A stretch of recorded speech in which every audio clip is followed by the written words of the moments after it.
Un leve quejido de mi hijo me arrancó de un sueño intranquilo. Desperté de golpe y, presurosa, puse la mano sobre su frente. Ardía como un ascua. Sentí que el corazón se me encogía en un puño. Tito, mi hijo de 5 años, tenía fiebre otra vez. Miré el reloj. Las agujas acababan de pasar las 11 de la noche. Allá afuera, Madrid aún no dormía. Pero en este lujoso chalet de La Moraleja solo se oían la respiración dificultosa de mi hijo y los latidos desbocados de mi corazón. Rápidamente, tomé una toalla húmeda para refrescarle el cuerpo y le puse el termómetro, 39 grados. La cifra, de un rojo brillante en la pantalla digital, fue como una puñalada directa en mis ojos. Busqué temblorosa en el botiquín. La última pastilla de paracetamol la había gastado por la tarde. Tenía que llevarlo al hospital. Tomé a mi hijo en brazos, su pequeño cuerpo lánguido y febril. Salí corriendo de la habitación y bajé al salón, donde mi marido, Damián, seguía sentado con las piernas cruzadas en el sofá, deslizando el dedo por la pantalla del móvil mientras silbaba una melodía alegre. Llevaba un traje de marca impecable, el pelo engominado y brillante. A su lado, una maleta de viaje estaba lista.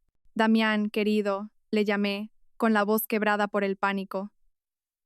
Tito está ardiendo en fiebre. Tenemos que llevarlo a urgencias ya. Damián levantó la cabeza y me lanzó una mirada de fastidio. Frunció el ceño. Ese ceño fruncido tan familiar que aparecía cada vez que interrumpía su bienestar. ¿Ni siquiera eres capaz de cuidar de un solo niño?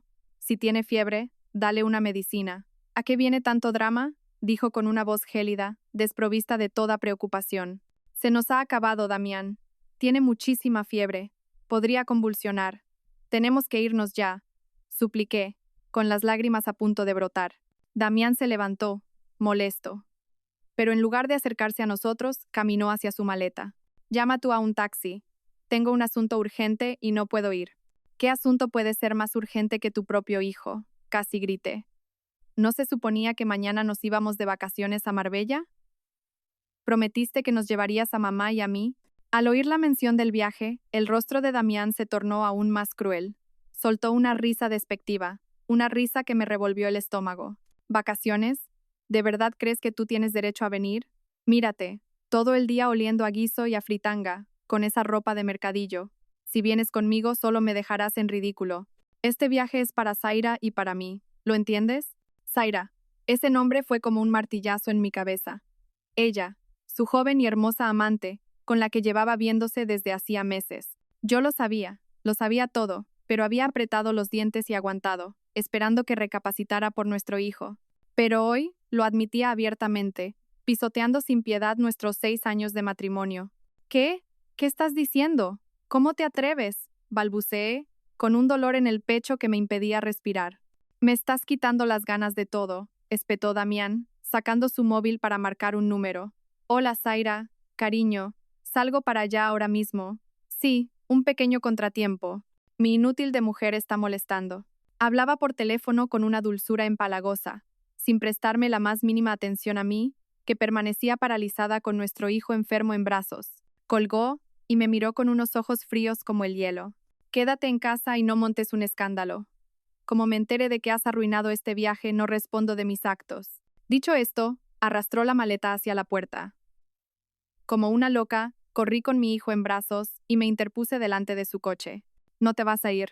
Tu hijo está muy enfermo, eres su padre. No puedes abandonarnos así. Golpeé el cristal de la ventanilla, gritando entre sollozos desesperados. Damián bajó la ventanilla. Su rostro mostraba una crueldad que nunca antes le había visto. ¿Quieres morir? Quítate de en medio. Al ver que no me movía, abrió la puerta bruscamente, me agarró del pelo y me arrastró hacia el interior de la casa. ¡Ah!, grité de dolor. Tito, en mis brazos, también se asustó y rompió a llorar. Sin una pizca de compasión, me arrastró por el salón hacia el viejo trastero del fondo del jardín. Era una estancia húmeda y oscura, usada solo para guardar trastos viejos, donde siempre flotaba un denso olor a moho y a ratones. Me empujó con fuerza al interior junto con mi hijo. Quédate aquí dentro y reflexiona sobre tu comportamiento. Cuando aprendas a comportarte, volveré, dijo, antes de cerrar de un portazo la pesada puerta de madera. El sonido del cerrojo y del candado resonó, seco y gélido. Cada sonido fue como un cuchillo que cortaba mi última esperanza. Damián, abre la puerta, no nos encierres aquí. El niño tiene mucha fiebre, Damián. Golpeé la puerta frenéticamente, gritando hasta quedarme afónica. Pero la única respuesta fue el rugido del motor del coche, que se alejaba hasta desaparecer en la noche. Me derrumbé impotente sobre el frío suelo de cemento, abrazando con fuerza a mi hijo. Tito lloraba desconsoladamente, su cuerpo cada vez más caliente. En la oscuridad absoluta, solo podía oír su respiración agitada y el sonido de mi propio corazón haciéndose añicos. Mi marido, el padre de mi hijo, había tenido la sangre fría de encerrarnos para poder irse de vacaciones con su amante. ¿Existía un infierno más doloroso que este? La oscuridad densa y gélida del trastero nos engulló. El olor a humedad, a ratones y a objetos viejos se me clavaba en la nariz, dificultándome aún más la respiración. Me senté en el suelo helado, abrazando a Tito, intentando transmitirle el poco calor que me quedaba. El niño había dejado de llorar desconsoladamente. Se había quedado dormido en mis brazos, pero su cuerpo seguía ardiendo. Su respiración era corta y rápida. Apoyé mi mejilla en su frente, sintiendo el calor que emanaba como si fuera fuego. ¿Qué podía hacer? Encerrada aquí, sin medicinas, sin agua, mi hijo no aguantaría mucho más. La impotencia y la desesperación me atenazaban el corazón, un dolor que me paralizaba. Miré a mi alrededor, buscando un resquicio de esperanza en la penumbra. La única ventana del trastero, situada en lo alto, estaba tapiada con tablas de madera. La tenue luz de la luna se filtraba por las rendijas, dibujando unas finas líneas de luz en el suelo, insuficientes para distinguir nada con claridad. Solo podía sentir el desorden de cajas de cartón y muebles rotos apilados a nuestro alrededor. Esto era una celda en la que mi propio marido me había encerrado. Me quité mi fina chaqueta, la empapé con las lágrimas que aún quedaban en mis mejillas, y limpié con suavidad la frente y el cuello de mi hijo, esperando bajarle un poco la temperatura. El niño se removió. Sus labios secos se movieron mientras llamaba en su delirio. Papá, papá Damián. Tito te echa de menos. Cada una de sus inocentes palabras era como 1000 agujas clavándose en mi corazón. Mis lágrimas volvieron a brotar, no por autocompasión, sino por el dolor que sentía por mi hijo. Era demasiado pequeño para comprender la crueldad del hombre al que idolatraba. Aún pensaba que su padre era un héroe, el mejor padre del mundo. No sabía que su héroe estaba ahora disfrutando con otra mujer mientras su propio hijo luchaba contra la fiebre en un trastero oscuro. Los recuerdos de tiempos pasados me invadieron, tan vívidos como si fueran de ayer. Recordé el día que conocí a Damián. Él era un joven y talentoso arquitecto, y yo una ingenua estudiante de último año. Apareció en mi vida como un príncipe, con una sonrisa cálida y una mirada tierna. Dijo que amaba mi sencillez y mi bondad. Dijo que no le importaba que yo fuera una huérfana de familia humilde. Prometió protegerme el resto de su vida, y yo le creí en sus dulces promesas. Desafié la oposición de su madre, Beatriz, una mujer que siempre había dado una importancia capital a las clases sociales, para convertirme en su esposa. Pensé que con su amor podría superar cualquier obstáculo. Y ciertamente, los primeros años de nuestro matrimonio fueron felices. Damián era un marido atento. Al volver del trabajo, me ayudaba con las tareas de casa, me masajeaba los hombros, los fines de semana me llevaba de paseo, a comer las tapas que tanto me gustaban. Cuando me quedé embarazada de Tito, lloró de alegría. Me cuidó hasta el más mínimo detalle, sin dejarme hacer ningún esfuerzo. A menudo pegaba la oreja a mi vientre y le hablaba a nuestro hijo. Durante aquellos días me sentí la mujer más feliz del mundo. Pero, ¿cuándo empezó a cambiar todo? ¿Fue después de que la constructora de su familia pasara por dificultades y tuviera que suplicarle ayuda a su madre? ¿O fue cuando apareció Zaira, con su juventud, su encanto y sus palabras almibaradas que le abrieron los ojos? Empezó a llegar tarde a casa. Las cenas en familia se hicieron cada vez más escasas. Dejó de preocuparse por mis sentimientos, reemplazando su cariño por irritación y miradas frías. Empezó a obedecer a su madre ciegamente, dando por sentado todos mis sacrificios y mi paciencia. Se transformó en otra persona, un hombre egoísta, desconocido y cruel. Intenté aferrarme a él, perdonarlo, engañarme a mí misma pensando que solo era la presión del trabajo, que pronto volvería a ser el de antes. Pero me equivoqué. Cuando una persona cambia de corazón, aferrarse es inútil. Mamá, tengo frío. El gemido de Tito me devolvió a la cruda realidad. Lo abracé con más fuerza, usando mi cuerpo para protegerlo del frío del cemento. Su respiración era cada vez más débil. Tito, cariño, no asustes a mamá. Aguanta, mi vida, alguien vendrá a salvarnos, le susurré. Pero ni yo misma sabía en quién confiar, quién vendría. Beatriz, mi suegra, que nunca me había considerado su nuera, probablemente estaría celebrando haberse librado de la espina que tenía clavada. Y mi suegro, Arturo, era un hombre reservado, de pocas palabras. En todos estos años, nunca se había metido en nuestros asuntos, ni me había defendido de la acidez de su esposa. No podía contar con él. Estaba en un callejón sin salida. Miré impotente la puerta de madera. La desesperación me invadió. ¿Íbamos a morir aquí? ¿Solos, en el frío, abandonados por nuestro ser más querido? La idea me hizo estremecer. No, no podía morir, tenía que vivir. Vivir para criar a mi hijo, vivir para hacer que quien nos había causado este dolor pagara por ello. ¿Pero qué podía hacer? Agotada, sin fuerzas, solo podía abrazar a mi hijo y llorar. Lágrimas calientes rodaban por mis mejillas, cayendo sobre el rostro febril de mi pequeño. Justo cuando me sentía más desesperada, cuando toda esperanza parecía haberse extinguido, oí un sonido extraño desde fuera. Cric, cric. Un sonido muy leve, como de metal rozando contra metal, seco y lento. Mi corazón dio un vuelco. ¿Qué era eso? ¿El viento moviendo una rama contra el tejado? ¿Una rata royendo algo? Contuve la respiración, aguzando el oído. Otro sonido, esta vez más claro. Clac. Como si alguien estuviera intentando forzar la cerradura. ¿Sería Damián? ¿Habría vuelto? ¿O un ladrón? Fuera quien fuese, ¿sería nuestra salvación? ¿O solo otra puerta a un infierno aún peor? El seco chasquido del candado resonando en el silencio del trastero me dejó helada.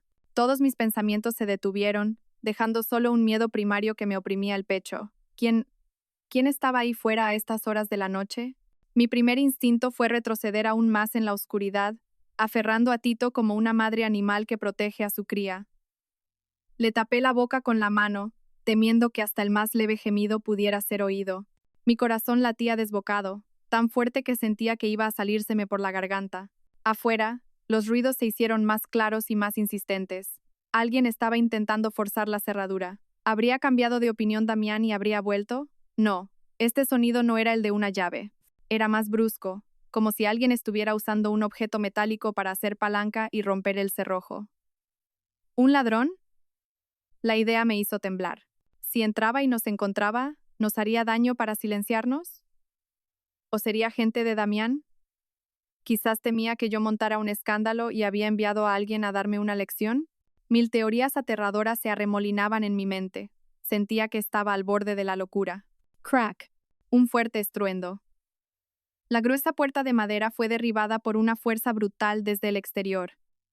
La luz amarillenta del pasillo se coló dentro, proyectando la sombra de un hombre alto y corpulento en el umbral. Contuve el aliento, con los ojos fijos en aquella silueta, mientras mi mano agarraba instintivamente un trozo de madera podrida a mi lado, lista para una lucha inútil. La figura entró, caminando de forma algo torpe y apresurada. Cuando la persona se adentró en el débil rayo de luz de luna que entraba por la ventana, reconocí, estupefacta, a mi suegro. Arturo. Apenas podía creer lo que veía. Llevaba puesto su pijama de seda, su pelo canoso estaba revuelto. Su rostro, normalmente sereno y severo, reflejaba ahora una angustia y una preocupación extremas. Jadeaba, y en su mano aún sostenía una palanqueta de hierro, la herramienta que acababa de usar para reventar la puerta. Leocadia, Leo, hija, ¿estás bien? Me llamó, con la voz temblorosa y ronca, despojada de su habitual solemnidad. Al vernos acurrucados en la esquina, tiró la palanqueta al suelo y corrió hacia nosotros tambaleándose. Dios mío, ese desgraciado, ¿cómo ha podido hacerle esto a su propia familia? Se arrodilló a mi lado, y su mano áspera y temblorosa tocó la mejilla de Tito. El calor que desprendía el cuerpo de su nieto le hizo dar un respingo. Está ardiendo. Tenemos que llevarlo al hospital ya. Fue entonces cuando reaccioné. El miedo fue reemplazado por la sorpresa y un atisbo de esperanza. Papá Arturo. Rompí a llorar desconsoladamente. Lágrimas de humillación, de miedo, y también de una tardía gratitud. ¿Cómo sabía que estábamos aquí? No respondió de inmediato. Se quitó rápidamente su chaqueta, envolvió a Tito con ella y lo levantó en brazos. Ahora no hables. Vámonos. Hay que salvar a mi nieto primero, ordenó, con su voz recuperando su firmeza habitual. Me levanté a toda prisa. con las piernas entumecidas, y lo seguí tambaleándome fuera del trastero. Al llegar al salón, las luces seguían encendidas. La maleta de Damián ya no estaba. Sobre la mesita de centro, 2 copas de vino a medio beber seguían allí, con una mancha de carmín rojo brillante de Zaira en el borde de una de ellas, como una burla cruel. Arturo ni siquiera las miró, corrió directamente al garaje, colocó a Tito en el asiento trasero y me urgió a subir. Rápido, hija. El coche de lujo, que normalmente solo usaba para eventos importantes, salió disparado en la noche como una bestia herida. Yo iba en el asiento del copiloto, mirando hacia atrás, al cuerpo inconsciente de Tito, con el corazón encogido. Papá Damián, empecé vacilante. Se ha ido, me interrumpió Arturo, con la voz fría como el acero. Sus manos apretaban el volante con tanta fuerza que los nudillos se le habían puesto blancos. Se ha ido con esa zorra. Lo he visto todo. Resultó que esa noche padecía de insomnio. Salió al balcón a tomar el aire y vio por casualidad el coche de Damián marcharse. Pero en el asiento del copiloto no estábamos ni mi hijo ni yo, sino Zaira. Con un mal presentimiento, bajó a buscarnos. Vio nuestro dormitorio vacío y llamó a Damián, pero su teléfono estaba apagado. Buscó por toda la casa y, finalmente, al pasar cerca del trastero, oyó mis sollozos débiles. Soy un inútil. He sido demasiado tolerante con él, dijo apretando los dientes, su voz llena de remordimiento. Pensé que solo era una aventura pasajera, que recapacitaría. Nunca imaginé que pudiera ser tan inhumano. Permanecí en silencio, mientras las lágrimas volvían a rodar por mis mejillas. Así que él lo sabía todo. Sabía de la infidelidad de Damián. Sabía lo que yo estaba soportando. Pero había elegido callar. Quizás su silencio también fue un cuchillo invisible que contribuyó a empujarme al infierno de hoy. El coche volaba por las calles desiertas. Las farolas iluminaban su rostro envejecido, revelando las profundas arrugas marcadas por el dolor y el tormento. El hospital estaba a solo unas calles. Me volví para mirar a mi hijo. Seguía inconsciente, su respiración cada vez más débil. Aguanta, mi amor, ya casi llegamos, susurré. Justo en ese momento sonó el teléfono de Arturo. Era un número desconocido. Frunció el ceño y activó el altavoz. Dígame, contestó. Una voz de hombre, desconocida y alarmada, resonó en el coche. Disculpe, ¿es usted familiar del propietario del vehículo con matrícula 51X? Mi corazón dio un vuelco. Era la matrícula del coche de Damián. Sí, soy su padre. ¿Qué ocurre?, respondió Arturo con voz tensa. Su hijo acaba de sufrir un accidente en la autovía 4. La situación es muy crítica. Mis oídos zumbaron. Todo se volvió negro a mi alrededor. ¿Damián? ¿Un accidente? Justo ahora. Justo cuando acababa de abandonarnos cruelmente para irse con su amante. Un fugaz sentimiento de justicia perversa cruzó mi mente, pero fue inmediatamente reemplazado por una profunda confusión. A pesar de odiarlo hasta la médula, nunca le había deseado la muerte. Era el padre de mi hijo. El teléfono se le cayó de las manos a Arturo. El coche dio un volantazo peligroso. «Papá», y grité, agarrando el volante. Arturo estaba en shock, con la mirada perdida en el frente, murmurando, «El karma, es el karma». El coche se detuvo bruscamente frente a la entrada del hospital. Pero ahora, en mi cabeza, no solo estaba la preocupación por mi hijo, sino también un torbellino de pensamientos sin salida. Mi cruel marido se debatía entre la vida y la muerte, y mi suegro, que acababa de rescatarme de un infierno, parecía hundirse en otro infierno propio. La noche aún parecía demasiado larga. La puerta de urgencia se cerró, separándome del mundo de mi hijo. Me quedé clavada en el frío pasillo del hospital, con la mente en blanco. El olor penetrante a desinfectante, el chirrido de las ruedas de las camillas, las voces apresuradas de las enfermeras, todo se mezclaba en un caos sonoro y distante.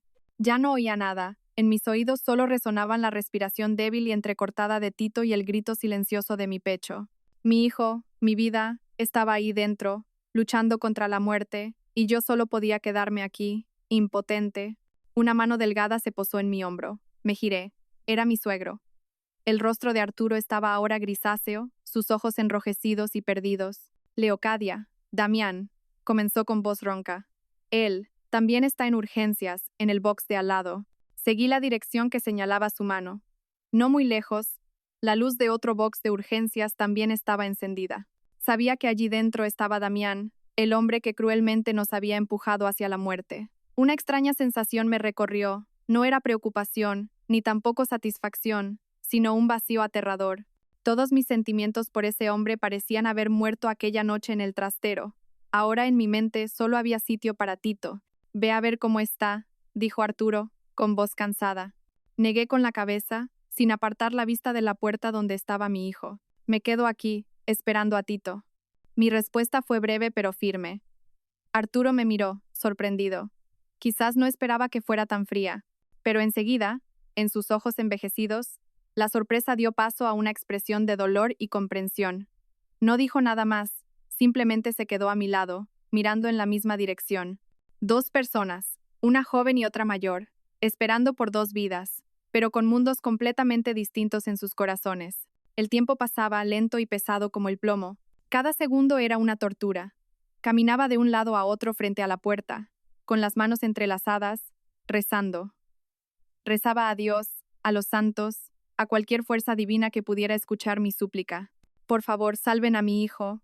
Es tan pequeño, es inocente, que cualquier castigo, cualquier karma, caiga solo sobre mí. Arturo se desplomó en una silla de la sala de espera, ocultando el rostro entre sus manos. Su espalda, normalmente recta, ahora parecía encorvada. Sabía que él sufría incluso más que yo. Por un lado, su nieto en estado crítico. Por otro, su único hijo también entre la vida y la muerte. Cualquier dolor habría desgarrado el corazón de un padre y abuelo. Finalmente, después de casi 2 horas que parecieron un siglo, la puerta del box de Tito se abrió. Un joven médico salió, quitándose la mascarilla. Arturo y yo corrimos hacia él. Doctor, mi hijo, mi nieto, ¿cómo está? El médico nos sonrió con alivio. Por suerte lo trajeron a tiempo. El niño sufrió una convulsión febril por una infección vírica. Le hemos bajado la fiebre y lo hemos estabilizado. Ya está fuera de peligro, pero tendrá que quedarse en observación unos días. Al oírlo, mis piernas cedieron. Me derrumbé, llorando de felicidad. Mi hijo estaba a salvo, gracias a Dios. Arturo también suspiró aliviado y me ayudó a levantarme. Bien, bien, gracias doctor, muchas gracias. Trasladaron a Tito a una habitación en pediatría. Verlo dormir tranquilamente en la cama, aunque su rostro aún estaba pálido, con la respiración ya regular, me trajo por fin la paz. Me senté a su lado, tomé su manita y la apreté contra mi mejilla. Mientras él estuviera aquí, cualquier otra tormenta me parecía insignificante. Arturo permaneció en la puerta un rato, mirándonos, y luego se fue en silencio. Al poco tiempo regresó con una llave y un pequeño trozo de papel en la mano. Me los entregó. Leocadia, toma esto. Lo miré desconcertada.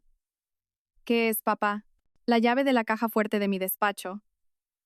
La combinación es la fecha de nacimiento de Tito, dijo con voz grave y extrañamente resuelta.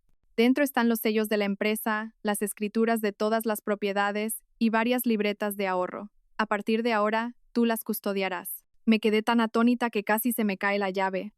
Papá, ¿qué dice? ¿Por qué me da todo esto? Arturo me miró directamente a los ojos. Su mirada ya no estaba perdida, sino llena de una determinación férrea. He sido demasiado débil. He callado demasiado tiempo, permitiendo que sufrieras. El precio que hemos pagado hoy es demasiado alto. Damián, viva o muera, ya no tiene derecho a dirigir esta familia. Y en cuanto a tu suegra, el dinero y los caprichos la han cegado. Apretó mi mano que sostenía la llave. Leo, sé que eres una buena chica, fuerte y justa. No puedo confiar en nadie más. A partir de ahora, tú tomarás todas las decisiones en esta casa. Usa esto para protegerte y para criar a Tito como es debido. No dejes que nadie vuelva a intimidarte, ni siquiera tu suegra. Sus palabras, su confianza, me hicieron llorar de nuevo. Mi suegro, a quien siempre había considerado estricto y distante, era quien lo había visto todo y ahora me entregaba una espada y un escudo para defenderme. Sostuve la llave, sintiendo su peso, no solo el del metal, sino el de la responsabilidad, el de un nuevo futuro que se abría ante mí. Justo en ese momento, una enfermera del área de urgencias donde estaba Damián vino corriendo. Señor, el doctor quiere hablar urgentemente con la familia del paciente Damián Torres. Arturo se sobresaltó y se levantó de un salto. Por instinto, intenté seguirlo, pero la enfermera añadió algo que nos dejó helados a los dos. Además, la esposa del paciente acaba de llegar y está montando un escándalo ahí fuera, exigiendo ver a su marido. ¿La esposa del paciente? ¿Yo estaba aquí? ¿Acaso se refería a Zaira? ¿Se atrevía a venir aquí presentándose como la esposa de Damián? Las palabras de la enfermera fueron como un rayo que nos dejó paralizados a Arturo y a mí. ¿La esposa del paciente? Yo era la esposa legal de Damián Torres, la mujer que había compartido con él 6 años de matrimonio, la madre de su hijo. ¿Quién era entonces la mujer que estaba montando un escándalo ahí fuera? Tenía que ser Zaira. Su descaro superaba cualquier límite que pudiera haber imaginado. No solo me había robado a mi marido, sino que ahora pretendía robarme mi identidad en este mismo lugar. El rostro de Arturo se ensombreció. Sin decir palabras, se dio la vuelta y caminó con paso rápido y decidido hacia el box de Damián. Corrí tras él, con una llama de indignación ardiendo en mi interior. Quería verlo, quería presenciar con mis propios ojos la verdadera cara de la mujer que había destrozado mi familia. El pasillo que conducía al box de Damián era un caos. Desde lejos, ya oía los gritos agudos y familiares. ¿No saben quién soy? Soy la mujer de Damián. Mi marido está ahí dentro, ¿por qué no me dejan pasar? Si le pasa algo, ¿quién asumirá la responsabilidad? En medio de un pequeño grupo de enfermeras y guardias de seguridad que intentaban calmarla, allí estaba Zaira, vestida de forma despampanante, como si fuera a una fiesta. Llevaba un vestido rojo ceñido, maquillaje recargado y unos tacones de aguja altísimos. No parecía en absoluto una esposa preocupada por su marido, sino más bien una reina inspeccionando su territorio y enfadada porque sus súbditos no la obedecían. «Basta ya». La voz de Arturo resonó, firme y potente, acallando los gritos de Zaira. Todos se giraron sorprendidos. Al ver a Arturo, el rostro de Zaira mostró un atisbo de desconcierto, pero rápidamente recuperó su descaro. Corrió hacia él y se echó en sus brazos, comenzando su actuación de lágrimas de cocodrilo. «Papá, has llegado. Mira cómo me tratan, no me dejan ver a Damián. Está ahí dentro, no sé si vive o muere, estoy tan preocupada». Lloriqueaba de forma lastimera, señalando al personal del hospital como si ella fuera la víctima. La gente de alrededor, que no sabía nada, empezó a cuchichear, mirándonos con compasión. Arturo, con frialdad, la apartó de su lado. Su mirada no contenía ni una pizca de afecto, solo desprecio y asco. «¿Con qué derecho me llamas tú a mi papá?» La pregunta dejó a Zaira helada. La sonrisa falsa se congeló en sus labios. «Papá, ¿qué dices? Yo soy la mujer de Damián». «¿Mujer?» Arturo soltó una risa amarga y escalofriante. «Su esposa legal, la madre de mi nieto, está aquí mismo. Tú no eres más que una zorra, una intrusa que ha venido a destrozar la felicidad de una familia. No tienes ningún derecho a estar aquí». Dicho esto, se giró hacia mí con una mirada más suave. Me tomó de la mano y la levantó ante todos. «Esta es mi nuera, la única esposa que la familia Torres reconoce». El inesperado giro de los acontecimientos dejó a todos boquiabiertos. Zaira, por su parte, se puso pálida y luego roja, sin saber qué decir. No se esperaba que el hombre al que había estado intentando ganarse, su futuro suegro, la desenmascarara de forma tan humillante en público. En ese momento, la puerta del box se abrió. Un médico de mayor edad salió, con el rostro cansado. «¿Quién es la familia del paciente Damián Torres?» Arturo y yo nos acercamos rápidamente. «Somos nosotros. Doctor, ¿cómo está mi hijo?» El médico nos miró, negó con la cabeza y suspiró. «Hemos hecho todo lo posible». El paciente sufrió un traumatismo cráneoencefálico muy grave por el impacto. De momento, hemos conseguido estabilizarlo y salvarle la vida, pero hizo una pausa, como buscando las palabras menos hirientes. «Pero el cerebro ha sufrido un daño severo. Lo más probable es que no vuelva a despertar. Tendrá que vivir en estado vegetativo». Estado vegetativo, esas dos palabras fueron como un martillazo en mi cabeza. Aunque ya no lo amaba, saber que el hombre con el que había compartido mi vida pasaría el resto de sus días como un cuerpo sin alma, me produjo una profunda amargura. Pero quien se derrumbó por completo fue Zaira. «No, es imposible», gritó, con una voz aguda y enloquecida.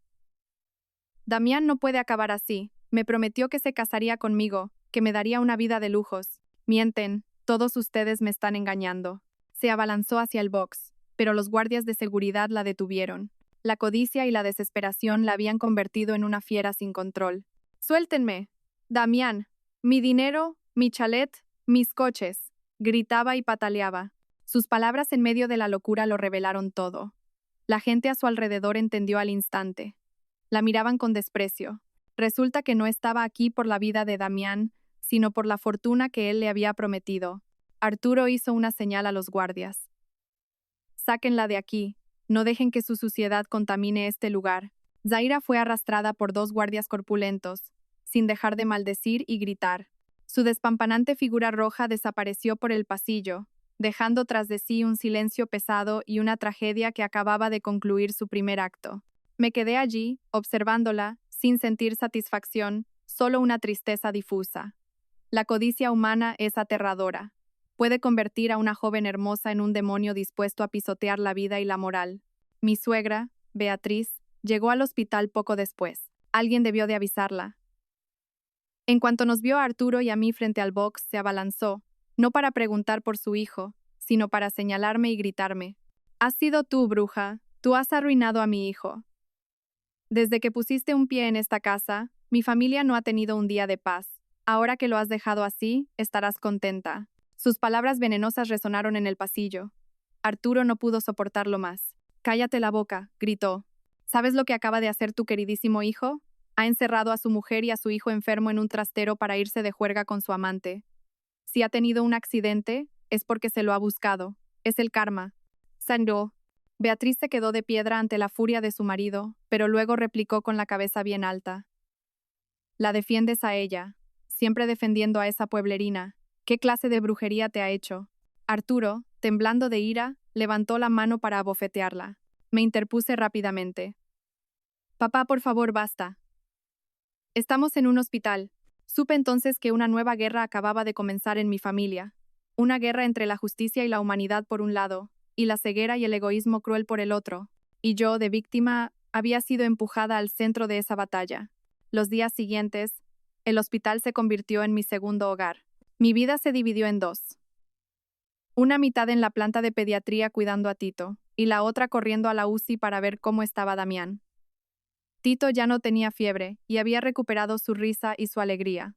Sin embargo, el trauma de aquella noche parecía seguir persiguiéndole. A veces, se despertaba llorando y gritando, llamando a su padre con miedo. Cada vez que eso ocurría, mi corazón se partía. Solo podía abrazarlo y susurrarle palabras de consuelo, sabiendo que la cicatriz en su alma infantil tardaría mucho en sanar. En cuanto a Damián, seguía allí, inmóvil e inconsciente. Las máquinas a su alrededor emitían un pitido monótono y frío, la única prueba de que todavía existía en este mundo. Los médicos decían que no había mejoría, que su cerebro no mostraba ninguna reacción. Realmente se había convertido en un vegetal, una sombra de sí mismo. Iba a visitarlo, no por amor ni por obligación. El amor había muerto, y la obligación se había desvanecido después de lo que hizo. Iba quizás por un último resquicio de humanidad, porque después de todo, era el padre de mi hijo. Me quedaba allí, mirando al hombre que una vez fue mi mundo, con el corazón vacío, sin amor ni odio, solo una extrañeza dolorosa. Beatriz, después de su escándalo en el hospital, ya no se atrevía a levantarme la voz. La cruda verdad sobre su hijo y la firmeza de Arturo parecían haberla intimidado. Pero sabía que era solo un silencio temporal. Dentro de esa mujer todavía había un volcán de odio y rencor, esperando el momento de entrar en erupción. También visitaba a Damián, pero siempre elegía momentos en los que yo no estaba. Llegaba y se iba en silencio, y su mirada hacia mí era siempre como una daga. Mi vida transcurría en un estado de agotamiento y estancamiento, hasta que una tarde, mientras pelaba una manzana para Tito, Arturo entró en la habitación. Parecía mucho más envejecido, pero su mirada era firme. Se sentó y me observó un buen rato antes de hablar con voz grave y clara. «Leocadia, no puedes seguir viviendo así». Lo miré, sin entender a qué se refería. «Tito ya está bien. ¿Y Damián?» «Probablemente nunca despierte. Tienes todo un futuro por delante. No puedes enterrar tu juventud en un hospital y a la sombra de alguien que ya no es el mismo». «¿Pero qué se supone que debo hacer, papá?», pregunté desconcertada. «No sé a dónde ir». «A casa», respondió Arturo de forma concisa. «Y empezar a tomar las riendas de tu vida. Ya te lo dije, a partir de ahora, tú tomarás todas las decisiones. Quiero que vuelvas, no como una nuera sumisa, sino como la cabeza de esta familia». Sus palabras me dejaron atónita. Yo, una mujer que solo conocía la cocina y el cuidado de su hijo, ¿asumir la dirección de una fortuna y una gran empresa? «No puedo hacerlo, papá. No sé nada de negocios». Arturo sonrió, una sonrisa inusual en su rostro severo. «Nadie nace sabiéndolo todo. Si no sabes, aprendes. Cuando yo empecé, solo era un mecánico con las manos vacías. Lo importante no es lo que sabes, sino si te atreves a hacerlo». Me miró fijamente, y su mirada me transmitió una fuerza invisible. «Leo, Eres inteligente, paciente y, lo más importante, tienes un corazón noble. Esas son cosas que el dinero no puede comprar y que ni Damián ni su madre tendrán jamás. Confío en ti. Hazlo por ti misma y por el futuro de Tito. Ese día salí del hospital con mi hijo y regresé al chalet al que pensé que nunca querría volver. Pero esta vez, mi actitud era completamente diferente. Ya no era una sombra, una invitada en mi propia casa. Regresaba como alguien que estaba a punto de aprender a luchar para proteger lo que era suyo. Al cruzar el umbral, vi a Beatriz sentada en el sofá, con los brazos cruzados y una mirada afilada que nos recorrió de arriba a abajo. Ah, ya habéis vuelto. Pensé que te habías largado para siempre. No dije nada, simplemente pasé por su lado con Tito de la mano. «Detente», gritó. «¿Quién te ha dado permiso para irte sin consultarme? ¿Acaso ya no me consideras tu suegra?» Me detuve y me giré lentamente para mirarla a los ojos. Mi mirada ya no era sumisa ni temerosa, sino tranquila hasta la frialdad. «Suegra, he vuelto a mi casa. He traído a mi hijo a su habitación. No creo que necesite pedir permiso a nadie para eso». Mi actitud la dejó sin palabras. Probablemente nunca me había visto responderle así. Tú, balbuceó, furiosa. Justo en ese momento, Arturo bajó las escaleras. ¿Otra vez buscando problemas?, dijo con voz severa. «Leocadia acaba de traer a nuestro nieto del hospital. Si no puedes decir algo amable, al menos no busques pelea». «¡Mírala!», se levantó Beatriz de un salto. «Ya no respeta a nadie. Seguro que piensa que, con Damián en ese estado, puede hacer lo que quiera y quedarse con toda la fortuna de esta familia». «Exacto», respondió Arturo con voz firme. «A partir de ahora, toda la fortuna de esta casa y todas las decisiones importantes de la empresa estarán en manos de Leocadia. Es mi decisión. ¿Tienes alguna objeción?». Beatriz se quedó boquiabierta, sin poder creer lo que oía. Su plan de controlar las finanzas, de traer a un sobrino lejano como heredero, se había desvanecido en un instante. Me miró con un odio visceral. Muy bien, todos vosotros», siseó entre dientes antes de marcharse a su habitación echando humo. Supe en ese momento que la guerra en esta familia acababa de empezar de verdad. Pero ya no tenía miedo. Tenía el apoyo de mi suegro y, lo más importante, una razón para luchar. Los días siguientes, comencé a familiarizarme con un mundo completamente nuevo. Arturo se convirtió en mi mentor. Me llevó a la empresa, me presentó a los directivos clave, me enseñó a leer informes financieros, a analizar el mercado, a negociar con socios. Al principio, todo me sonaba a chino, era demasiado nuevo y complejo, pero con perseverancia y esfuerzo, poco a poco empecé a entender. Me quedaba despierta hasta las 2 o 3 de la madrugada estudiando documentos. Llegaba temprano y me iba tarde, participando en todas las reuniones. Mi transformación sorprendió a todos en la empresa, desde los directivos más exigentes hasta los empleados, que poco a poco empezaron a respetarme. Mientras investigaba el funcionamiento de la empresa, descubrí muchas irregularidades. Gastos sin justificar, contratos con precios absurdamente altos con empresas fantasma, proyectos con sobrecostes inexplicables, todos llevaban la firma de Damián.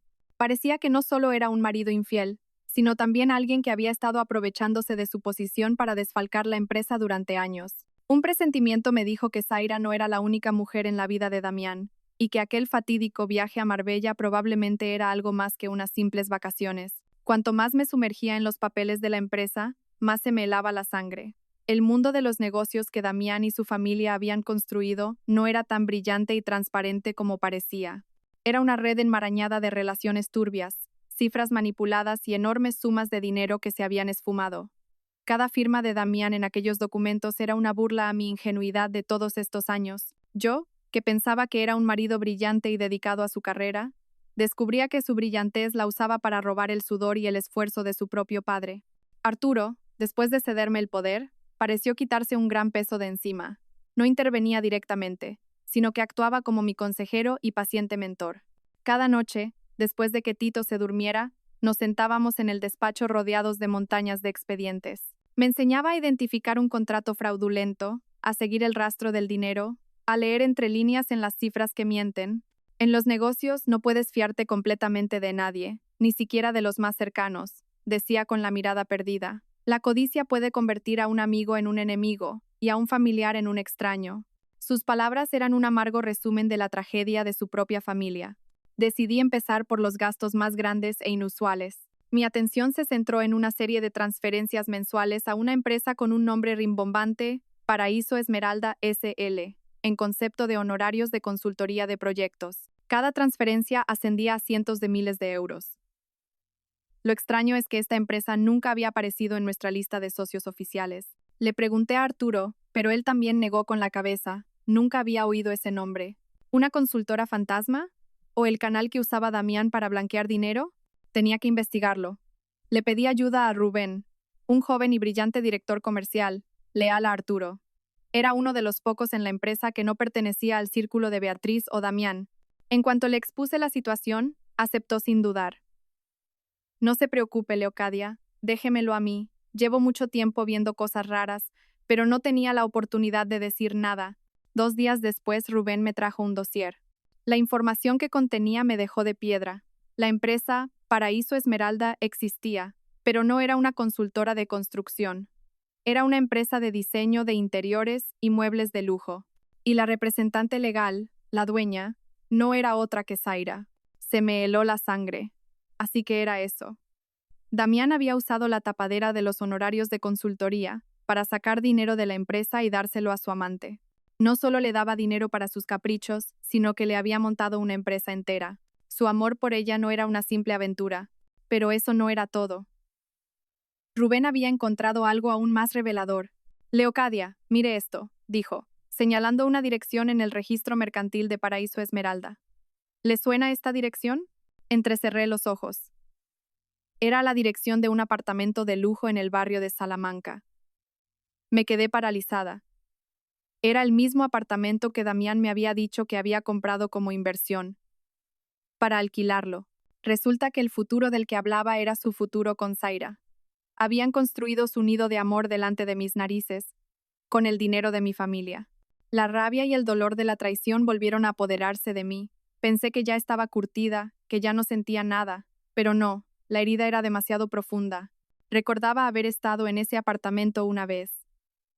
Damián me había llevado con la excusa de ver el piso piloto.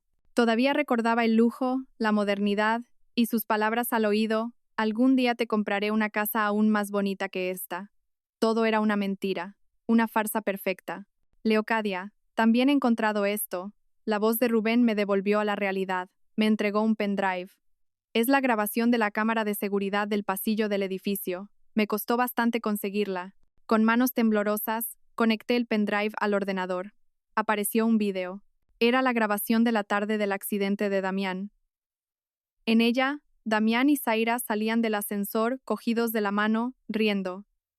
Damián llevaba la maleta que yo le había preparado. No iban a Marbella. Su destino era ese apartamento. Iban a empezar allí sus vacaciones románticas. Avancé el video. Unas 2 horas después, solo Damián salió del apartamento.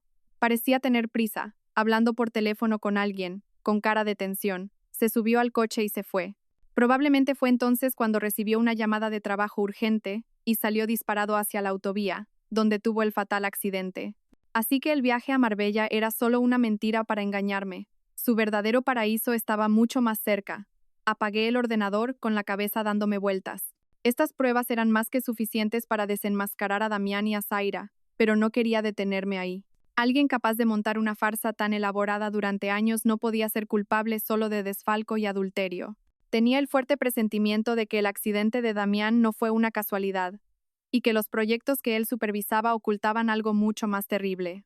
Con pruebas irrefutables en mis manos, podría haberlo destapado todo de inmediato, hundiendo a Zaira en la miseria y dejando a Beatriz sin cara para mirar a nadie. Pero no lo hice. Un ataque sorpresa podría darme una satisfacción momentánea, pero no resolvería el problema de raíz. Además, mi instinto sobre los otros oscuros secretos de Damián me impulsaba a ser más cautelosa. Necesitaba desmontar su red de mentiras capa por capa, hasta que toda la podredumbre oculta saliera a la luz. Decidí no enfrentarlos directamente, sino empezar por cortarles el sustento, el dinero. Mi plan comenzó un lunes por la mañana. Me levanté más temprano de lo habitual, elegí un traje de chaqueta azul marino y me maquillé de forma sutil pero decidida. Me miré en el espejo. Ya no era la Leocadia débil y sumisa de antes. Mis ojos ahora brillaban con determinación y un toque de frialdad. Hoy jugaría mi primera carta. En la oficina, convoqué una reunión urgente con el Departamento de Contabilidad y con Rubén. Ante la sorpresa de todos, di una orden tajante. A partir de hoy, exijo que se revisen y se suspendan temporalmente todos los pagos de los contratos de consultoría con la empresa Paraíso Esmeralda S.L. Además, quedan congeladas todas las tarjetas de crédito de empresa que estén a nombre de personas que no sean empleadas. La jefa de contabilidad, una mujer de mediana edad y mano derecha de Beatriz, protestó de inmediato. Señora Leocadia, eso no puede ser. Los contratos con Paraíso Esmeralda los firmó el director general Damián en persona y se han pagado puntualmente durante 2 años. Y una de las tarjetas de empresa es de la presidenta, la señora Beatriz. Si la congelamos sin avisar, la interrumpí, mi voz no era alta, pero tenía la autoridad suficiente para silenciar la sala. ¿Ha dicho presidenta? Que yo sepa, el presidente del Consejo de Administración es el señor Arturo Torres. Mi suegra, la señora Beatriz, no ostenta ningún cargo en esta empresa. ¿Con qué derecho utiliza una tarjeta de empresa con crédito ilimitado? La jefa de contabilidad se quedó sin palabras, pálida. Y en cuanto a Paraíso Esmeralda, continué, mi mirada afilada recorriendo a todos los presentes, sospecho que es una empresa fantasma creada para blanquear dinero. He solicitado al departamento jurídico que inicie una investigación. Hasta que no haya resultados, se detienen todas las transacciones. Es una orden mía, como directora en funciones, con la autorización del presidente, Arturo Torres. ¿Alguien tiene alguna objeción? La sala quedó en completo silencio. El poder que Arturo me había conferido estaba funcionando. Nadie se atrevió a contradecirme. Tal como esperaba, la tormenta no tardó en desatarse. La primera en llamar fue Beatriz. Estaba en un centro comercial de lujo y su tarjeta platino había sido denegada. Mocosa, ¿qué le has hecho a mi tarjeta? Sisió por teléfono, su voz aguda y furiosa. ¿Te atreves a bloquear mi tarjeta? ¿Tú sabes quién soy yo? Suegra, respondí con calma. Simplemente estoy aplicando las normas de la empresa. Las tarjetas corporativas son para uso profesional de los empleados. Usted no es empleada, así que me he visto obligada a retirársela. ¿Tú te atreves a darme lecciones a mí? Esta empresa es de mi familia. Gasto lo que me da la gana. Suegra, la empresa es una entidad jurídica independiente, no la propiedad privada de nadie. A partir de ahora, para sus gastos personales, por favor, utilice su propio dinero. Dicho esto, colgué, sin darle oportunidad de seguir insultando. Podía imaginar su cara de furia, privada de su fuente inagotable de dinero. Se acabaron sus días de compras sin mirar el precio. La siguiente en buscarme fue Zaira. No llamó, sino que vino directamente a la empresa. Seguía vestida con estilo, pero su rostro ya no mostraba esa confianza arrogante. La detuvieron en recepción. La observé desde mi despacho a través de las cámaras. Intentaba parecer una víctima, diciéndole a la recepcionista que tenía algo urgente que comunicarme. Le di permiso para subir. Al entrar en mi despacho, Zaira miró a su alrededor con envidia. Leocadia, comenzó con una voz falsamente dulce. He oído que la empresa ha suspendido los contratos con nosotros. ¿Ha habido algún malentendido? Nuestro contrato sigue en vigor. Me recliné en mi silla, jugando con un bolígrafo. No hay ningún malentendido, Zaira. Simplemente estamos reevaluando la eficacia de nuestros socios. Y hemos notado que su empresa, aparte de cobrar puntualmente cada mes, no parece aportar ningún valor de consultoría real. El rostro de Zaira cambió. ¿Qué quieres decir? El contrato lo firmó Damián. Él sabe mejor que nadie el valor que aportamos. Ah, sí, sonreí con desdén. Entonces, ¿te importaría mostrarme los informes de trabajo, las actas de recepción o cualquier producto de consultoría que tu empresa haya realizado para nosotros en los últimos 2 años? Zaira se quedó sin respuesta. Obviamente no tenía nada de eso. Eran contratos ficticios. Me lo estás poniendo difícil a propósito. Si Damián se entera, no te lo perdonará. Intentó amenazarme. Me levanté, me acerqué a ella y le susurré al oído, lo suficientemente bajo para que solo nosotras lo oyéramos. Damián, ¿crees que él puede hacerme algo? Quizás deberías preocuparte por ti misma. ¿Crees que no sé de dónde salió el dinero para el apartamento del barrio de Salamanca en el que vives? ¿Crees que no sé quién pagó el deportivo que conduces? Zaira, lo que no es tuyo, tarde o temprano, tendrás que devolverlo. Y a veces, con intereses. El cuerpo de Zaira empezó a temblar. Su rostro se volvió blanco como el papel. Me miró con una mezcla de miedo y odio. No se esperaba que yo lo supiera todo. Largo, dije con voz gélida. Antes de que llame a seguridad, Zaira retrocedió tambaleándose, sin atreverse a decir una palabra más, y salió corriendo como si hubiera visto un fantasma. Mi primer movimiento había sido un éxito. Había cortado los 2 tentáculos que estaban desangrando la empresa, pero sabía que esto era solo el principio. Cuando acorralas a las bestias se vuelven más peligrosas que nunca, y tenía la sensación de que Beatriz y Zaira no se quedarían de brazos cruzados por mucho tiempo. La verdadera batalla, probablemente, acababa de empezar. Tal como lo había previsto, el silencio de Beatriz y Zaira fue la calma que precede a la tormenta. Sin acceso a la financiación y despojadas de su vida de lujo, aquellas 2 mujeres ya no tenían nada que perder. Y cuando alguien no tiene nada que perder, es capaz de cometer las mayores locuras. Su contraataque no se dirigió a la empresa ni a los bienes materiales, sino a lo único que me importaba y a mi mayor debilidad en ese momento, mi honor. Querían destruirme, convertirme en una villana a los ojos de todos, para que no pudiera seguir luchando con la cabeza alta. La tormenta comenzó con susurros, con rumores sembrados de forma deliberada. Primero, dentro de la empresa, la gente empezó a cuchichear a mis espaldas que yo era una esposa desalmada, que, aprovechando el accidente de mi marido, me había aliado con mi suegro para tomar el poder, que era una serpiente que, tras ser criada en la casa, ahora mordía a sus dueños. Sabía que esos rumores provenían de la jefa de contabilidad, la secuaz de Beatriz. No le di importancia. Me concentré en mi trabajo, confiando en que mis acciones serían la mejor respuesta. Pero subestimé su malicia. Cuando los rumores internos no fueron suficientes para derribarme, decidieron sacar la historia a la luz pública, convirtiéndola en un melodrama para ganarse la lástima de la gente. Una mañana, al llegar a la oficina, Rubén entró corriendo en mi despacho, pálido como un muerto. Leocadia, ha pasado algo. Tienes que ver esto. Puso sobre mi mesa una revista del Corazón. En la portada, un titular sensacionalista me golpeó en la cara. La verdad tras la tragedia de la esposa del millonario. Infidelidad y un plan para robar la fortuna mientras su marido agoniza. Debajo, un largo artículo escrito con un tono lacrimógeno y melodramático narraba una historia completamente inventada.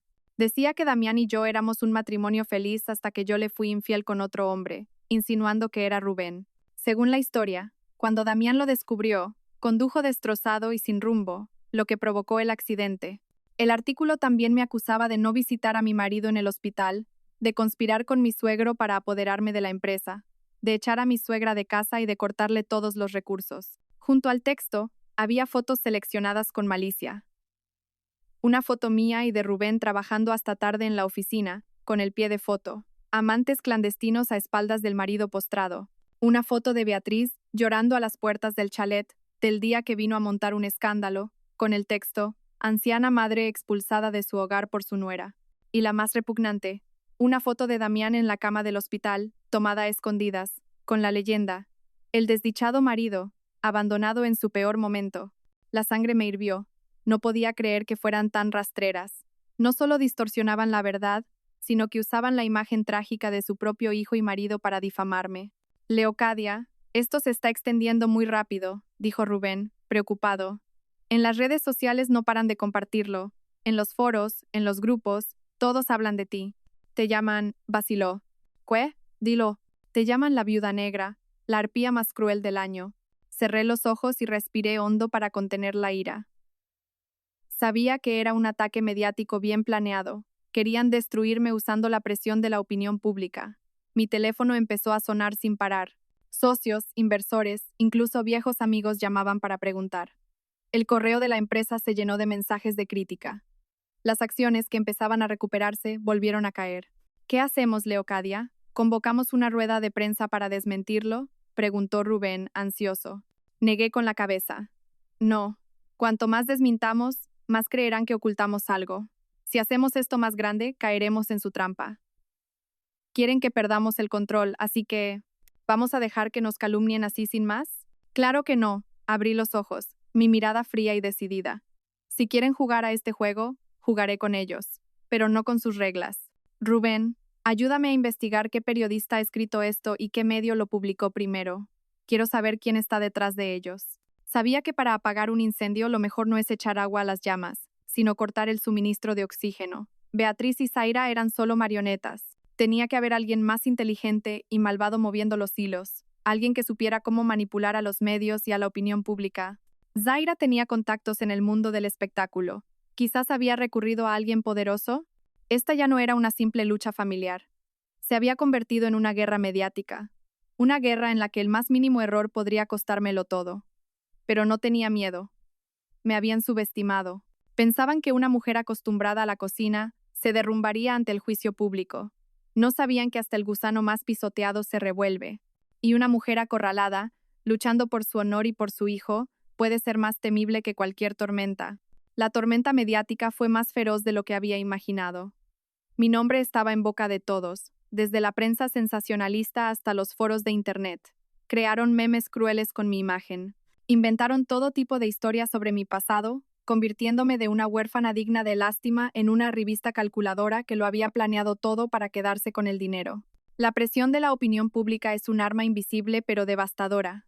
Los empleados de la empresa empezaron a mirarme con recelo y distancia.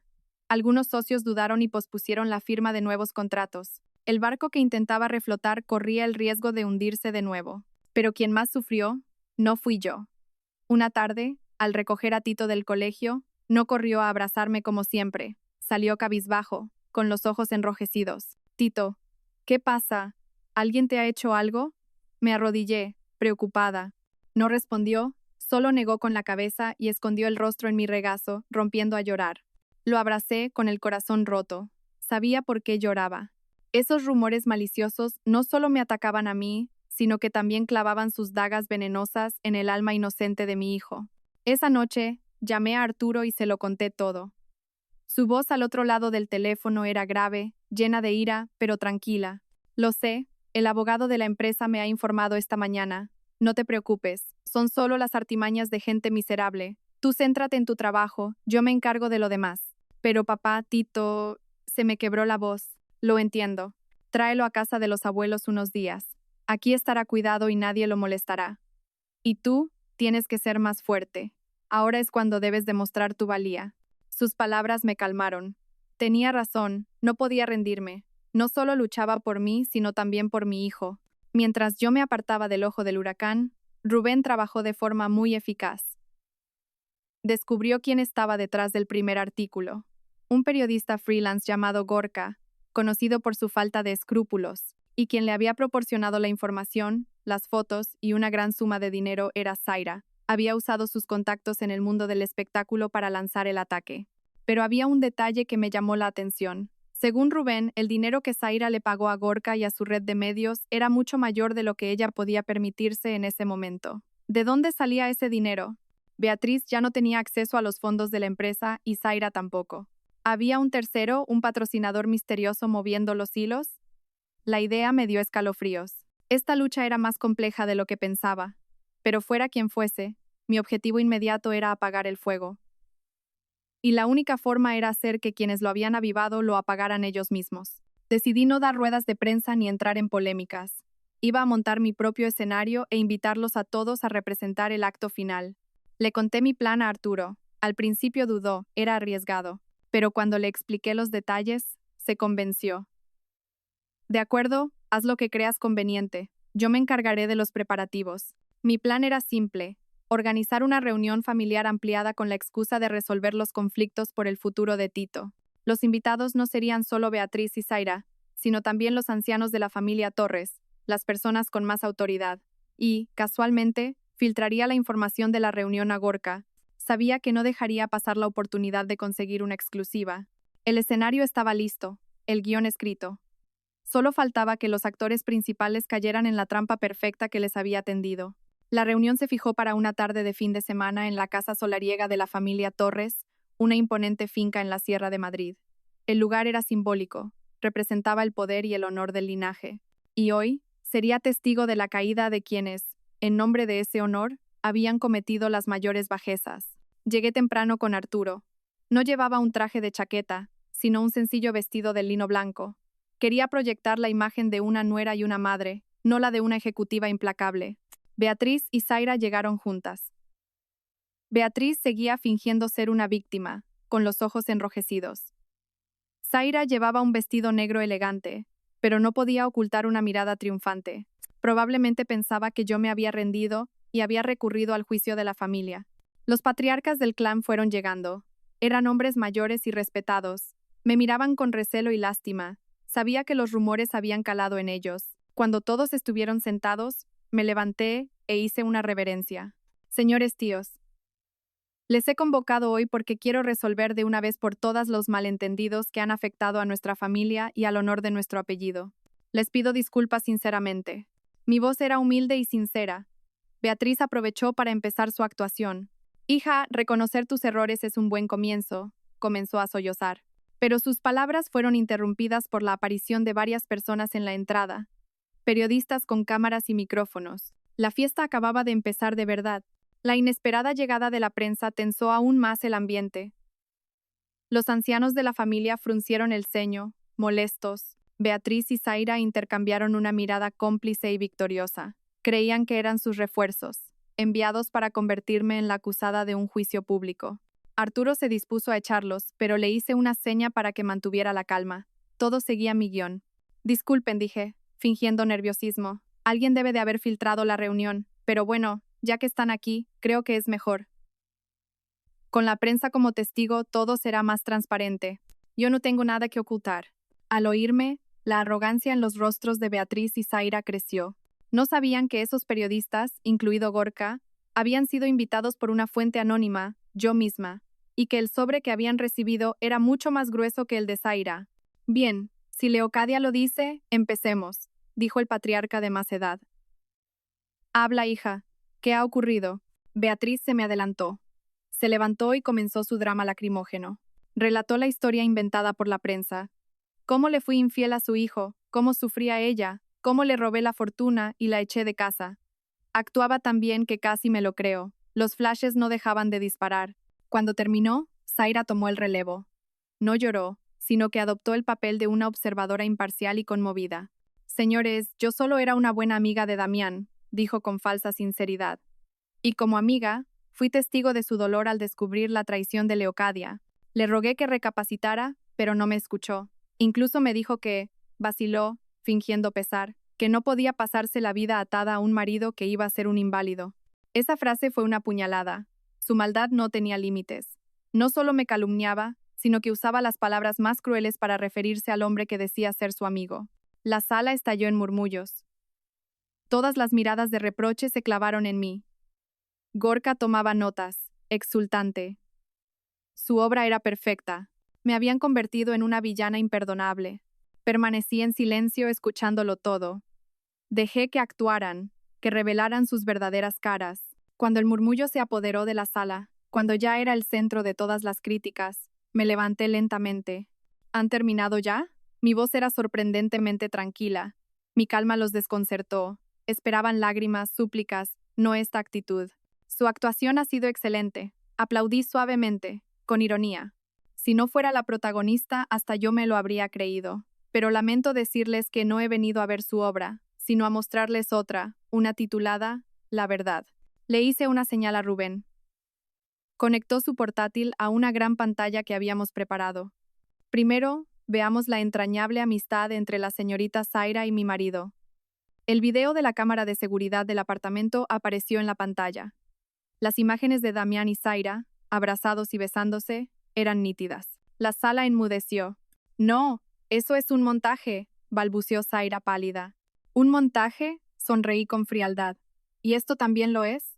En la pantalla aparecieron las transferencias bancarias de Damián a Zaira, la escritura del apartamento y los papeles del coche a su nombre. Zaira, tu amistad con mi marido es muy valiosa. Cuesta un apartamento y un deportivo. ¿Acaso se le puede poner precio a tu amistad? Zaira se derrumbó en su silla, sin palabras. Todas las miradas se volvieron hacia ella, llenas de desprecio. Ahora, hablemos del dolor de mi suegra. Me volví hacia Beatriz. Dice que la eché de casa. ¿Recuerda esta conversación? Puse la grabación que había hecho en secreto en el despacho. La voz de Beatriz resonó, clara y venenosa. Ya no respeta a nadie. Seguro que piensa que, con Damián en ese estado, puede hacer lo que quiera y quedarse con toda la fortuna de esta familia. Luego, la voz firme de Arturo. A partir de ahora, Toda la fortuna de esta casa y todas las decisiones importantes de la empresa estarán en manos de Leocadia. La grabación terminó. Todos entendieron. No la había echado yo. Se había ido ella, furiosa por perder el poder y el acceso al dinero.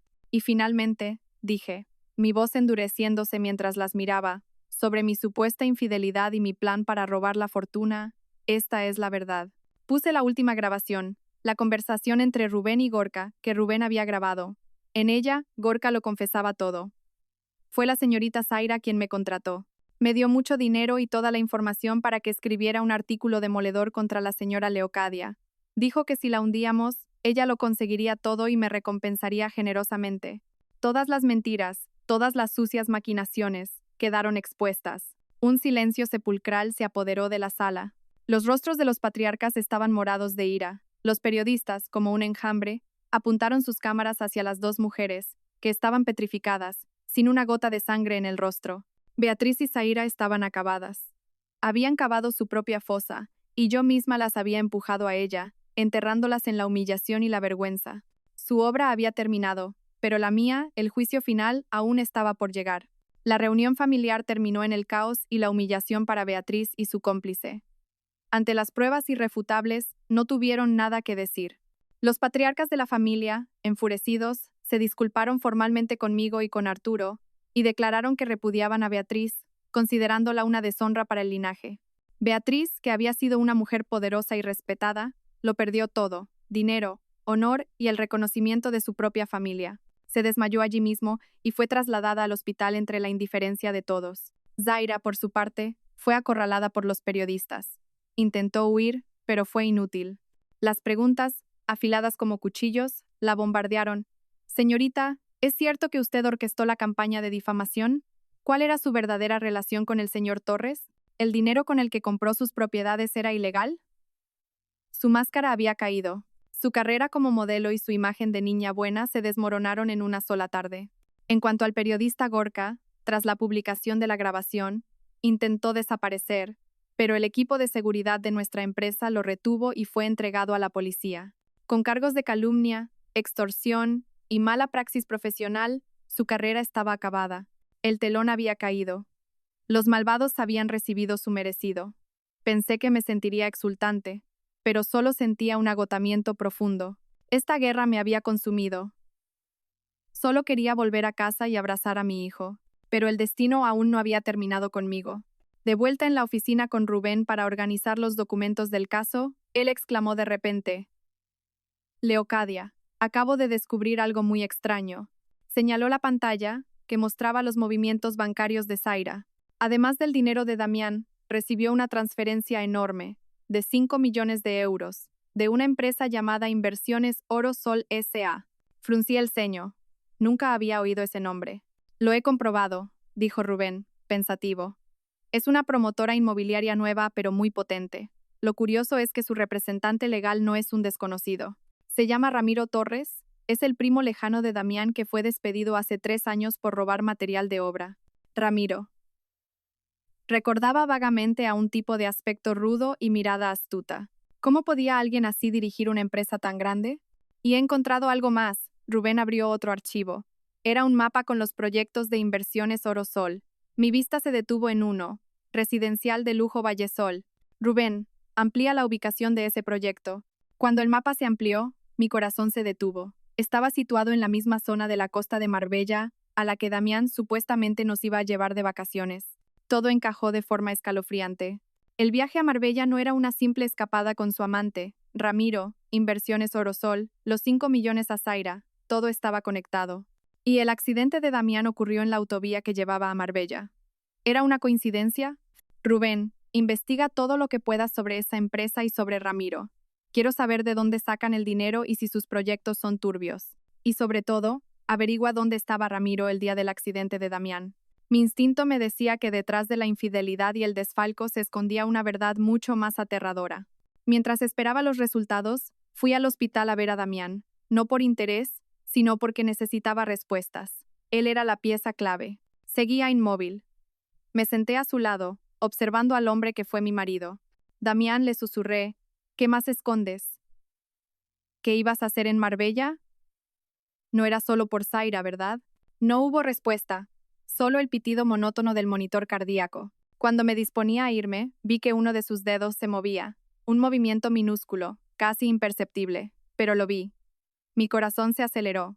Llamé al médico. Tras examinarlo, el doctor me miró, sorprendido y esperanzado. Es un milagro. El paciente muestra signos de respuesta a estímulos externos. Es una señal muy positiva. Quizás tenga posibilidades de despertar. Me quedé helada. ¿Damián podía despertar? No sabía si era una buena o una mala noticia. Si despertaba, tendría que enfrentarse a la ruina de su familia y a sus propios crímenes. Y lo más importante, si despertaba, ¿lo dejarían en paz quienes se escondían en la sombra? ¿O intentarían silenciarlo para siempre? La noticia de la posible recuperación de Damián se extendió como la pólvora, trayendo consigo no solo esperanza, sino también un peligro inminente. Sabía que sus cómplices en la sombra no se quedarían de brazos cruzados. Damián, de verdugo, se había convertido en un testigo clave, una bomba de relojería. Inmediatamente pedí a Arturo que reforzara la seguridad en el hospital. Los guardaespaldas más fiables vigilaban su puerta 24/7. Estaba en una carrera contrarreloj contra asesinos. Mientras tanto, los hallazgos de Rubén sobre Inversiones Orosol eran escalofriantes. Leocadia, es increíble, dijo por teléfono, con la voz temblorosa. Todos sus proyectos son fraudulentos. Compran terrenos agrícolas a bajo precio amenazando a los agricultores. Y luego usan sus contactos para recalificarlos y venderlos a precios desorbitados. Es una red de crimen organizado. ¿Y su dinero? Pregunté con un mal presentimiento. Eso es lo más aterrador. Su financiación está vinculada a operaciones de blanqueo de dinero a nivel internacional y a varios proyectos antiguos de nuestra empresa. Proyectos que supervisaba Damián. Estaba claro. Damián no solo desfalcaba la empresa para mantener a su amante, era una pieza clave en una red criminal mucho mayor. Había convertido la empresa de su padre en una lavadora de dinero para la mafia. Ramiro era solo un testaferro. ¿Y el accidente, Rubén? He revisado las cámaras de la autovía. Parece que Damián conducía a una velocidad altísima y perdió el control. Pero hay un detalle extraño. 10 minutos antes, un camión negro sin matrícula visible lo obligó a detenerse en el arcén. Hablaron un momento y luego siguieron. El conductor del camión, según un testigo, tenía una gran cicatriz en la cara. Un camión negro, un hombre con una cicatriz. Mi instinto no fallaba. No fue un accidente, fue un ajuste de cuentas. Quizás Damián sabía demasiado o había cometido un error, y decidieron eliminarlo. ¿Por qué sobrevivió? Quizás fue suerte. O quizás el destino quería que viviera para confesar y pagar por sus crímenes. Entregué toda la información a una unidad especial de la Policía Nacional con la que Arturo tenía contacto. Se abrió una investigación a gran escala. La red se estaba cerrando. Días después, ocurrió algo inesperado. Beatriz, al saber que su hijo podría despertar, vino al hospital suplicando verlo. Dudé, pero acepté. Quería ver qué haría. Bajo la estricta vigilancia de los guardaespaldas y de una cámara oculta, le permitimos entrar sola durante 10 minutos. Entró y, al ver a su hijo, rompió a llorar. «Hijo mío, ¿por qué? Si te pasa algo, yo no puedo seguir viviendo», se lamentaba, pero entonces empezó a decir cosas extrañas. «Fuiste un tonto, hijo. Te dije que no te metieras con esa gente. Son demonios. Si despiertas y hablas, nos matarán a todos. A ti, a mí, a toda la familia, incluso a Tito». Temblando, sacó de su bolsillo una pequeña jeringuilla con un líquido transparente. Mi corazón se detuvo. ¿Iba a matar a su propio hijo para silenciarlo? Perdóname, hijo. Es por tu bien. Si te vas, todo terminará. Descansarás en paz. Acercó la aguja al gotero de Damián. Alto, la puerta se abrió de golpe y entramos la policía y yo. Beatriz se sobresaltó, dejando caer la jeringuilla. ¿Qué le iba a hacer a su hijo?, grité. Se derrumbó en el suelo, llorando. No tenía otra opción. Me amenazaron. Dijeron que si Damián hablaba, nos matarían a todos. A Tito también. No tenía elección. Su confesión me dejó atónita. Había gente aún más temible. Gente que había empujado a una madre al límite de tener que asesinar a su propio hijo. Basándose en su confesión, la policía lanzó una redada masiva. Ramiro, el hombre de la cicatriz y docenas de miembros de la banda cayeron. Pero el verdadero cerebro, el líder, se había esfumado sin dejar rastro. La guerra aún no había terminado. La caída de la banda de Inversiones Orosol fue un terremoto. Altos cargos fueron investigados, proyectos fraudulentos salieron a la luz y la red de blanqueo fue desmantelada. La justicia, aunque lenta, parecía llegar. Pero para mí, la victoria era agridulce. El cerebro de todo, el hombre que había causado nuestra tragedia, seguía libre. Mientras tanto, ocurrió un milagro. Damián despertó. Su recuperación fue lenta pero esperanzadora. Podía abrir los ojos y reconocer a la gente, aunque aún no hablaba. Cada día iba a verlo, no como esposa, sino como la persona que tenía su destino en sus manos. Le conté todo, cómo nos encerró, cómo su madre intentó matarlo, cómo su familia se había desmoronado por sus crímenes. No sé cuánto entendía, pero cada vez que hablaba, las lágrimas rodaban por sus mejillas. Eran de arrepentimiento o de impotencia. Ya no me importaba. El amor y el odio se habían desvanecido, dejando solo un vacío gélido. Lo único que necesitaba de él era una confesión sobre el jefe final. La policía lo intentó varias veces, pero él solo podía emitir sonidos ahogados, sus ojos llenos de un terror absoluto cada vez que se mencionaba al líder. Su nombre era un tabú, un miedo peor que la muerte. Beatriz, tras su intento de asesinato, confesó todo lo que sabía, aunque era poco. Solo sabía que un pez gordo estaba detrás de Damián, alguien con un poder inmenso. Fue puesta en arresto domiciliario. Cada día iba al hospital y miraba a su hijo desde lejos, una sombra silenciosa consumida por el remordimiento. Zaira, al caer la red, intentó huir del país, pero fue detenida en el aeropuerto. Con pruebas abrumadoras de su complicidad en el blanqueo de dinero y la estafa, recibió una sentencia ejemplar. Mi vida recuperó una calma tensa. Cada día me enfrentaba a una elección. Damián ya no era una amenaza, solo un inválido. Podía divorciarme, dejarlo a su suerte. Sería una dulce venganza. Pero entonces veía a Tito. Mi hijo pedía ver a su padre, se sentaba a su lado, le contaba sus cosas del colegio, le cogía la mano. Papá, ponte bueno pronto para jugar al fútbol conmigo. Sus palabras inocentes me partían el alma. Por muy mal marido y criminal que fuera, seguía siendo su padre. ¿Sería demasiado cruel arrebatárselo?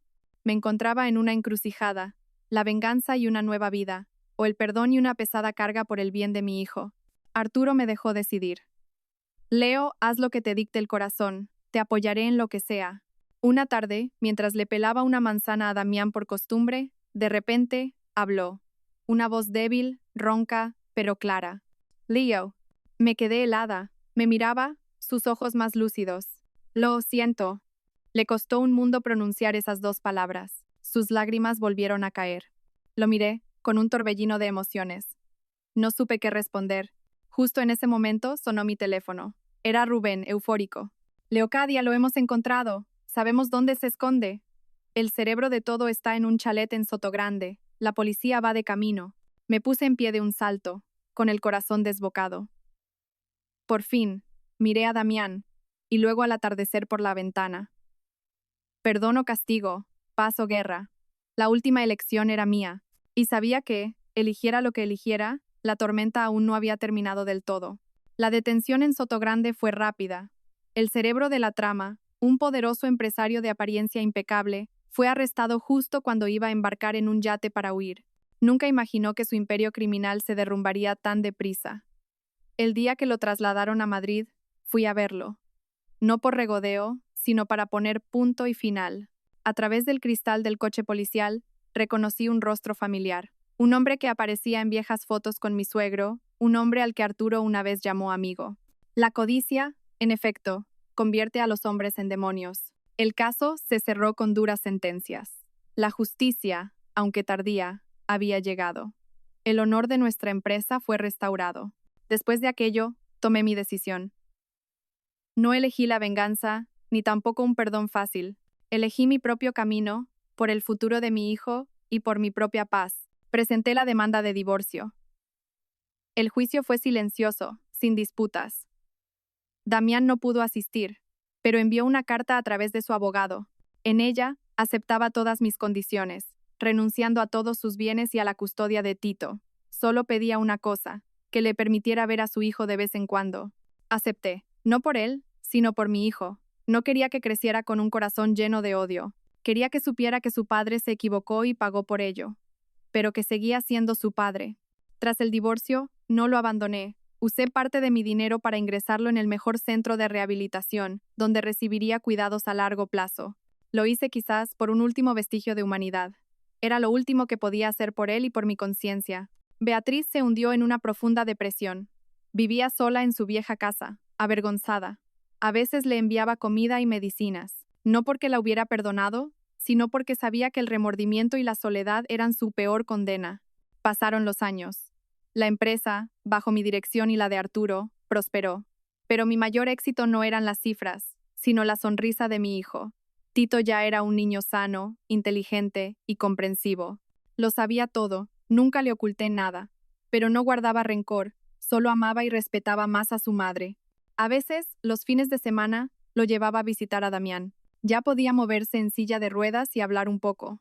Su memoria se había recuperado parcialmente, pero los recuerdos de sus crímenes parecían haberse borrado.